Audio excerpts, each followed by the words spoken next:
तो दोस्तों मैं सुधीर सर एक बार फिर यूट्यूब पर आपके अपने channel Delhi coaching institute by Sudhir sir पर आपके उज्जवल भविष्य की कामना करते हुए एक ऐसा धमाकेदार वीडियो लेकर के आया हूं जिसमें जीरो लेवल से हाई लेवल तक की मैथ आपको सिखाया जाएगा। जैसा कि मैंने अपने हर एक वीडियो में बताया है कि मेरा वीडियो बनाने का उद्देश्य ही यही है कि मैं आपको रटाना नहीं सिखाना चाहता हूं। तो आइए दोस्तों जीरो लेवल से हाई लेवल तक मैथ के इस 29वीं क्लास को शुरू करते हैं। तो आज का हमारा जो टॉपिक है वो है ज्यामिति।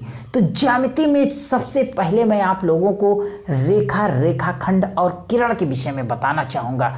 तो उससे पहले मेरा एक अन्य टॉपिक है वो है समतल और वक्रतल। जैसा कि किसी भी वस्तु के दो तल होते हैं, कोई भी बॉडी है तो उसके दो तल होंगे, एक समतल और दूसरा वक्रतल। तो समतल क्या होता है?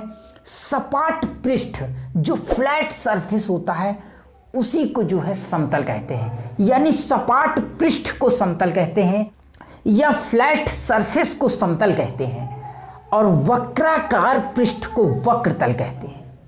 वक्राकार पृष्ठ को वक्रतल कहते हैं। तो आइए दोस्तों इस एग्जाम्पल के माध्यम से सीखने का प्रयास करते हैं।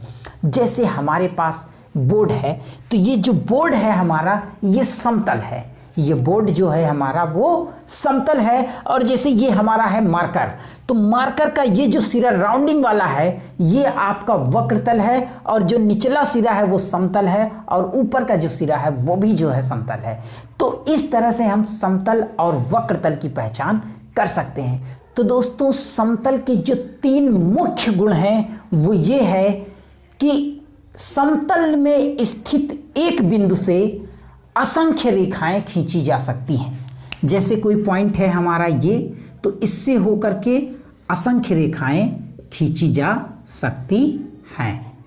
इसी तरह से दूसरा जो पॉइंट है वो ये है कि यदि किसी समतल में दो बिंदु हैं तो उनसे एक और केवल एक ही रेखा खींची जा सकती है जो उस समतल पर स्थित हो। फॉर एग्जाम्पल के तौर पे जैसे ये दो बिंदु हैं, एक ए है दूसरा बी, तो इससे एक और केवल एक ही रेखा खींची जा सकती है।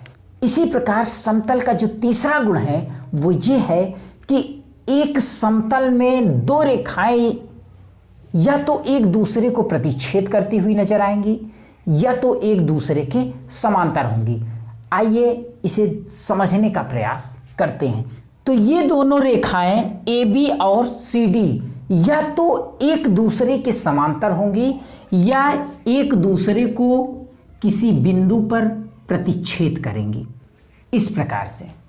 तो आइए दोस्तों अब हम आप लोगों को रेखा, रेखाखंड और किरण के विषय में एकदम बेसिक से सिखाने का प्रयास करते हैं।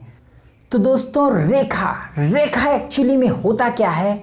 चौड़ाई रहित लंबाई को रेखा कहते हैं, जिसका दोनों दिशाओं में विस्तार अपरिमित रूप से होता है, जिसमें अंत्य बिंदु नहीं होते हैं। यदि किसी रेखा पर कोई दो बिंदु ए और बी इस प्रकार से हैं तो इसको रिप्रेजेंट कैसे करेंगे? ए बी के ऊपर तीर का दोनों तरफ चिन्ह लगाते हुए रिप्रेजेंट करेंगे। इसे अंग्रेजी वर्णमाला के छोटे अक्षरों द्वारा, स्मॉल लेटर द्वारा भी रिप्रेजेंट किया जा सकता है। जैसे ये है तो इसकी लंबाई अगर एल है तो इसको जो है एल से रिप्रेजेंट कर सकते हैं। इसी तरह से अब हम आपको रेखाखंड के विषय में बताते हैं।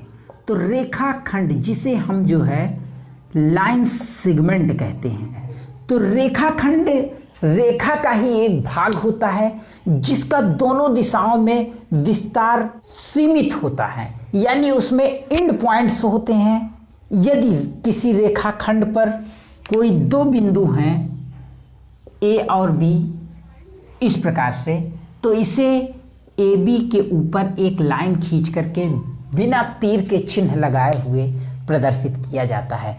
अब हम आप लोगों को किरण के विषय में एकदम बेसिक से बताने का प्रयास करते हैं। तो दोस्तों किरण एक्चुअली में होता क्या है, जिसे हम रे के नाम से जानते हैं। तो रे या किरण होता क्या है? ये भी जो है रेखा का ही एक भाग होता है। ये भी जो है रेखा का ही एक भाग होता है जो एक बिंदु से प्रारंभ होता है और दूसरी दिशा में जाकर के अंतहीन हो जाता है, जिसे हम इस तरह से रिप्रेजेंट करते हैं। इसका कोई एग्जाम्पल्स मैं आप लोगों को बताने का प्रयास करता हूं। जैसे टॉर्च है, तो टॉर्च से जो भी रे वगैरह निकलती है वो एक निश्चित बिंदु से निकलती है और दूसरी दिशा में जाकर के समाप्त हो जाती है। तो दोस्तों, किरण को हम एक रेखाखंड के एक सिरे पर तीर का चिन्ह लगा करके प्रदर्शित करते हैं, जो इस तरह से दर्शाया जा सकता है। यानी AB के ऊपर एक रेखाखंड जिसके दोनों तरफ एरो का चिन्ह होगा, ये जो है लाइन को शो करेगा। इसी तरह से जो लाइन सेगमेंट होगा हमारा, AB के ऊपर एक जो है लाइन खींच देंगे जिसके दोनों तरफ एरो का चिन्ह नहीं होगा। इसी तरह से अब हम जो हमारी रे है, किरण है, उसे हम कैसे रिप्रेजेंट करेंगे? एक रेखाखंड के एक तरफ एरो का चिन्ह लगा करके हम किरण को प्रदर्शित करेंगे। तो दोस्तों, अब हम आप लोगों को एक अन्य टॉपिक संरेख बिंदु के विषय में बताने का प्रयास करते हैं। तो संरेख बिंदु एक्चुअली में होता क्या है, जिसको हम कोलिनियर पॉइंट्स कहते हैं। तो दोस्तों, 3 या 3 से अधिक बिंदु जब एक ही रेखा पर स्थित होते हैं तो उन्हें जो है संरेख बिंदु कहते हैं। जैसे एक रेखा है AB, उस पर 3 बिंदु P, Q, R इस तरह से स्थित हों तो इन्हें जो है हम संरेख बिंदु कहेंगे कि PQR संरेख बिंदु है। तो दोस्तों, 0 लेवल से हाई लेवल तक मैथ का मेरा यह 29वां क्लास समाप्त होता है। मुझे उम्मीद है कि मेरा यह क्लास आपको पसंद आया होगा।